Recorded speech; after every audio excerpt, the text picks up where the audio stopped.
Hi guys, welcome back to another video. Today I'm going to, welcome to 2023. Today I'm going to do a quick live review of Stephen King's Cell. And I decided to go live because um, just easier for me. As you notice that I haven't done any videos in quite some time, and it's just with my particular illness, um, everything's a big deal to me. So, like, it doesn't seem very hard to make a video, like, but some things are hard for some people, not too hard for others. I know a lot of you are at work and you'll have to watch this on replay, which is my preference actually. Um, Interacting with viewers would be kind of throw me off my game a bit, maybe. But anyway, um, I had a great Christmas, but with family visiting, I didn't get much reading done, of course, but I did do a bunch of reading before Christmas, before my visitors, family. And I got one thing knocked off the list, Stephen King's Cell. I've mentioned this before that I really, really, really enjoyed the movie.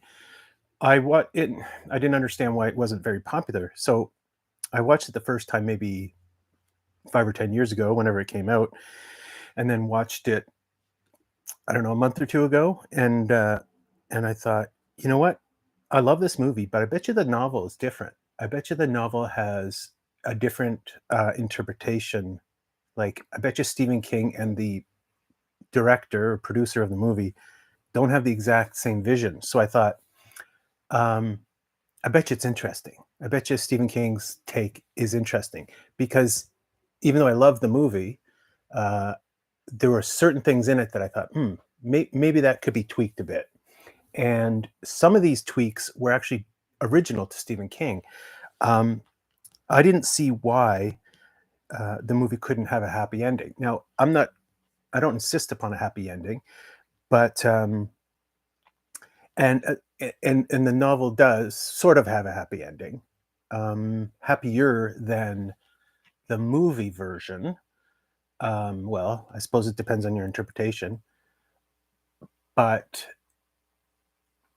what I was more interested in, and what in fact King did in the novel, was flesh out a bit more of the uh, explanation of this event, like what caused the inciting incident. Okay, who was behind it? What did it mean? Uh, Not all of it was fleshed out, but certain suggestions were made that were super interesting.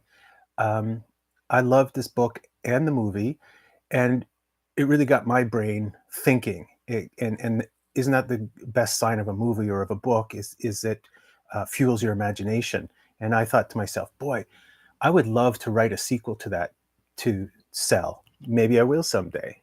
Maybe I'm not that creative, and I need someone else to spur me along, and guide me. So, highly recommend the movie and the book. If you had to choose one, I'd choose the novel, the book. It's funny. Stephen King's characters are funny. It's not like he has character development like Tolstoy or whatever. Um, and many of the characters are superficial. They're just performative, I suppose, for lack of a better word. They just perform a function. They they fulfill a stereotype or a character type, and they carry it forward. Um, Sort of.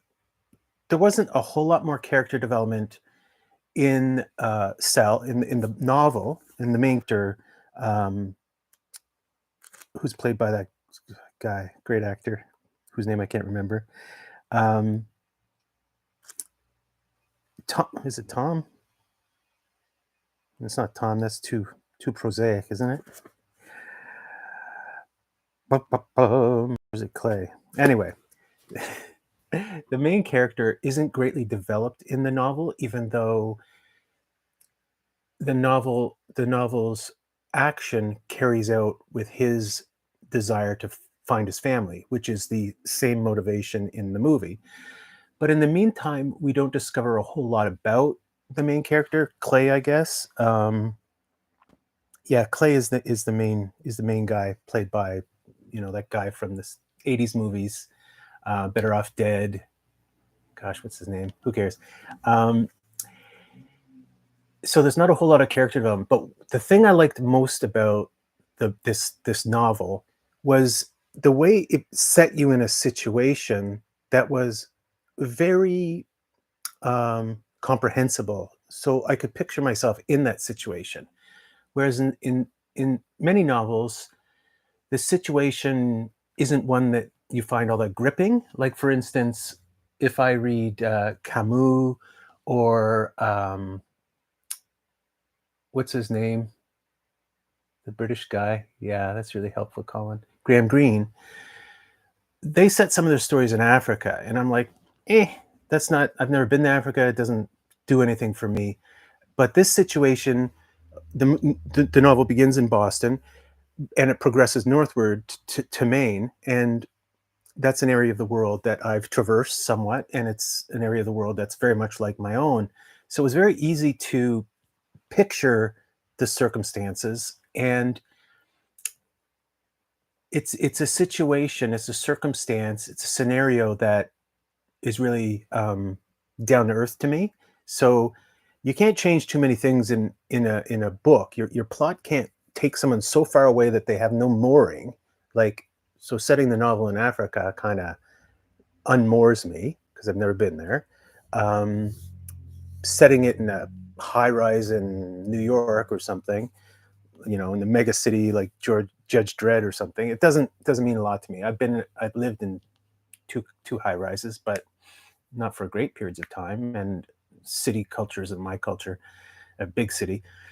Um, so this rural experience along the highways of Maine and New Hampshire and so on is just that's a world that I can very much relate to, and like take an absurd example, like if you take for instance uh, the James Cameron blue thing, Avatar. Can't relate to that for any reason whatsoever. I don't like big blue people, and that strange world, it means nothing to me. Okay. Um, but anyway, so um, that's the thing with its weaknesses. Stephen King's not great at character development, but with the superficial caricatures, you can easily put yourself in them. Okay, if that makes sense to you. They become these characters become avatars of you, right? In that sense. So I highly recommend this novel, and I don't understand why the movie wasn't very popular. To me, the idea of a a message, an electronic or radio message messing with people's brains is believable to me. Um, or in the idea of that a virus could turn you into zombies, that's believable to me. Um, and it's really interesting to think of what technology is doing to us too, right? Even the innocent technology, what it's doing to us. So yeah, to me, it's just it's a wonderful experience, right? Something, and I just loved it. I read it probably, I don't know, 100 pages a day. It went by really quickly. It's one of those books that I really enjoyed. But anyway, I'll be back in a second with Plato's Gorgias. I wanted to do these in two separate live things so that I can do them as separate videos. Okay, thanks, guys. See you in a second.